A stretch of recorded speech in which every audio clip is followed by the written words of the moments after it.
Well, welcome to this week's all-age video time. We're going to be looking at one of Theo and Zadok's favourite stories. What story are we doing? Goliath. David and Goliath. The story is in the book of 1 Samuel, chapter 17. Now, this happened during the reign of Israel's first king, King Saul. Israel's enemies, the Philistines, had gathered for a huge battle in the valley of Elah. The Philistines were on one side of the valley and the Israelites were on the other side. But the Philistines had a secret weapon, a huge giant called Goliath. And he was the warrior hero of the Philistine army. It says he had a helmet and armour, so I'm going to use the tallest humanoid toy that we have.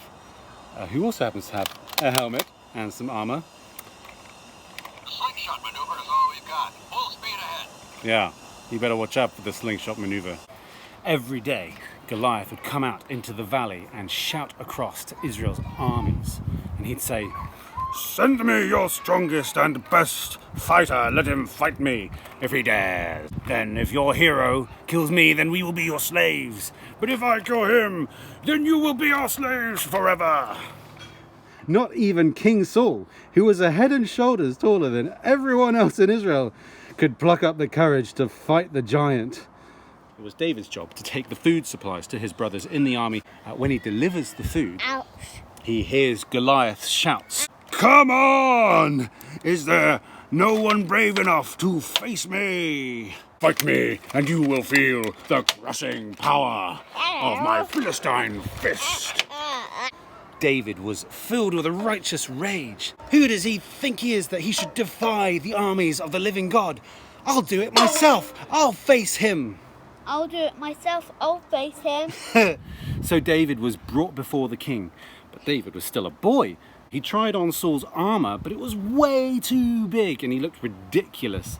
David said, "Don't worry, I'll just go like this. I'm a shepherd and I've rescued my lambs from the mouth of a lion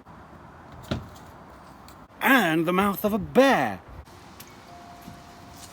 I can take out this guy. Piece of cake." So off he went to face the giant, just him and his slingshot. "Oh yeah," he said. "Am I a dog that you come at me with sticks and stones?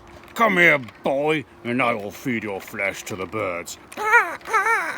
And then David said, "Today the Lord will defeat you, and I will strike you down.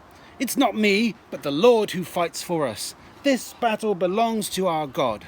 Now, just before this, David had been down to the brook and had chosen 5 smooth stones. And what is more smooth than marbles?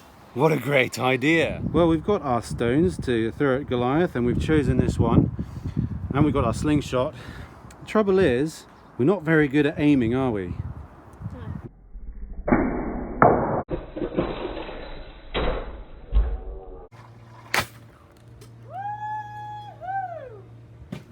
And into the neighbour's garden. I'm going to have to devise some plan to make sure we can hit him.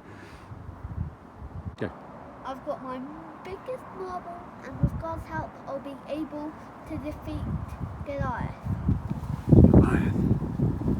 I'll be able to defeat you, Goliath. Go. Everyone take cover. I'll be able to defeat you, Goliath. Laser at full power. Closing helmet to conserve oxygen.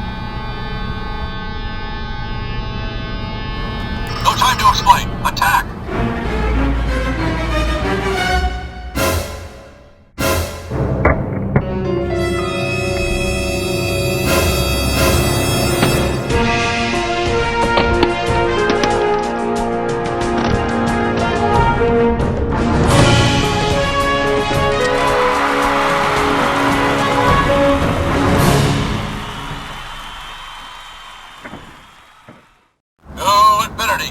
And beyond!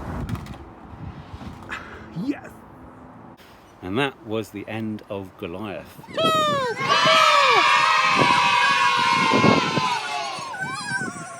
David did have some serious skills.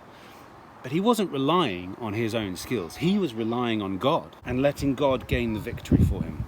A bit like me relying on that zip line to keep the marble straight and true so that it will topple over the giant. David relied, and we should rely, on God to win our battles. Perhaps we have some fears to face or some giants to overcome. Let's put our trust in God to do more than we could ever possibly do in our own strength. Yes. The battle is the Lord's.